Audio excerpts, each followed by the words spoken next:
हाँ, स्वागत है आपका। तो ये 5000 प्रश्नों के सीरीज का 102वां भाग है। इसके पिछले वीडियो में अब तक 3080 अति महत्वपूर्ण प्रश्नों पर हम प्रैक्टिस कर चुके हैं। तो ऐसे अभ्यर्थी जो फिजिकल एजुकेशन से तैयारी कर रहे हैं उनके लिए ये सभी प्रश्न बेहद महत्वपूर्ण है। आइए इन तमाम महत्वपूर्ण प्रश्नों पर अभ्यास करें। लंबी कूद में रनवे की लंबाई कितनी होती है? जी बताएं। तो इसका सही जवाब होगा 40 से 45 मीटर। राइट। नेक्स्ट क्वेश्चन है कि लंबी कूद में रनवे की चौड़ाई कितनी होती है? तो इसका सही जवाब होगा 1.22 मीटर से 1.25 मीटर। ठीक। नेक्स्ट क्वेश्चन है कि रनवे के अंत में टेक ऑफ बोर्ड लगाया जाता है, कम से कम कितनी मीटर की दूरी पर लगाया जाता है? तो कम से कम 1 मीटर की दूरी पर लगाया जाता है। राइट। नेक्स्ट क्वेश्चन है टेक ऑफ बोर्ड की चौड़ाई कितनी होती है? सही जवाब 20 सेंटीमीटर। ठीक है ना। नेक्स्ट क्वेश्चन है लंबी कूद में लैंडिंग क्षेत्र की चौड़ाई कितनी होती है? तो कम से कम 2.75 मीटर होना चाहिए और अधिकतम 3 मीटर होना चाहिए। ठीक है। नेक्स्ट क्वेश्चन है कि लंबी कूद में लैंडिंग क्षेत्र की लंबाई कितनी होती है? तो 7 से 9 मीटर। ठीक। नेक्स्ट क्वेश्चन है कि लंबी कूद में टेक ऑफ लाइन से कितनी दूरी पर लैंडिंग क्षेत्र रखी जाती है? तो कम से कम 2 मीटर। ठीक है ना। 2 मीटर की दूरी पर 8 मीटर लंबा। ठीक। क्लियर हो गया। लंबी कूद में टेक ऑफ लाइन से कितनी दूरी पर लैंडिंग क्षेत्र रखा जाता है?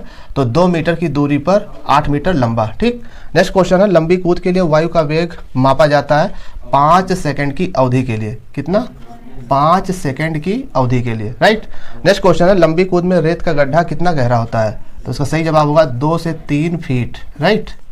नेक्स्ट क्वेश्चन है कि लंबी कूद में रेत के गड्ढे की लंबाई चौड़ाई कितनी होती है? तो 20 × 8 फीट ये होती है। ठीक है ना। लंबी कूद में रेत के गड्ढे की लंबाई और चौड़ाई। नेक्स्ट क्वेश्चन है लंबी कूद पास करने के लिए ऊंचाई पार करना जरूरी है। कितना? कम से कम 9 फीट।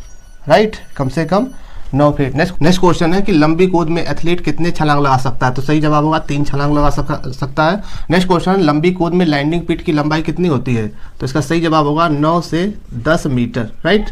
नेक्स्ट क्वेश्चन है कि लंबी कूद में लैंडिंग पिट की चौड़ाई कितनी होती है? तो इसका सही जवाब होगा 2.75 से 3 मीटर। राइट।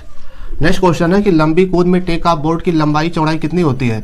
तो इसकी जो लंबाई होती है वो 1.22 मीटर होती है और इसकी चौड़ाई की बात करें तो 20 सेंटीमीटर होती है। ठीक है ना। नेक्स्ट क्वेश्चन है कि लंबी कूद का मैदान कितना लंबा होता है? तो इसका सही जवाब होगा 40 मीटर।